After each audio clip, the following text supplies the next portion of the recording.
Assalomu alaykum. Aman School xususiy maktabida qaysi fanlar chuqur o'qitiladi va qanday metodika asosida o'rgatiladi? Bugun shular haqida gaplashamiz. Birinchi bo'lib, maxsus fanlar tarkibiga kiruvchi matematika fanidan boshlasak. Matematika fani barcha o'quvchilar o'rganishi zarur bo'lgan bazaviy fan bo'lganligi uchun Aman Schoolda matematika fani har kuni chuqur o'qitiladi.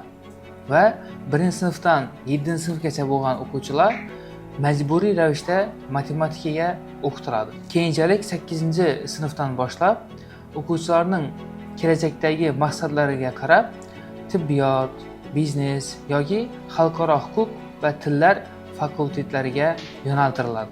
Aman School maktabida matematika fani HTP o'quv markazining tajribali o'qituvchilari Xushnud Jumaniyazov va Feruza Amanboyeva va boshqa ustozlar tomonidan yozilgan maxsus kitoblar asosida o'rgatiladi. Bu kitoblarning afzalliklari shundaki, kitoblar 6 yildan beri sayqallanib kelinmoqda va har yili qayta tahrirlanadi. Bundan tashqari, kitobdagi barcha mavzular videolashtirilgan bo'lib, o'quvchilarga fanni mukammal darajada o'zlashtirish uchun katta yordam beradi. Matematika darslarimiz maxsus fan bo'lganligi uchun juftlab olib boriladi, ya'ni dars jadvalida yonma-yon joylashtiriladi.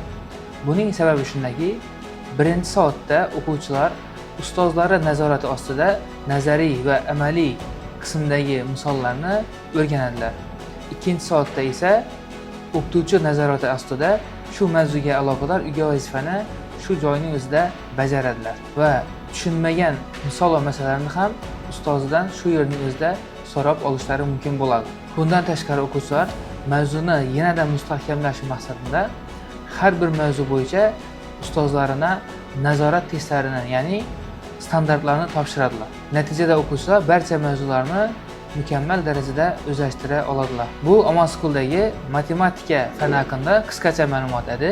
Matematika fanidagi qo'shimcha ma'lumotlar, olimpiadalar, musobaqalar va tadbirlar haqida keyingi videolarimizda aytib o'tamiz.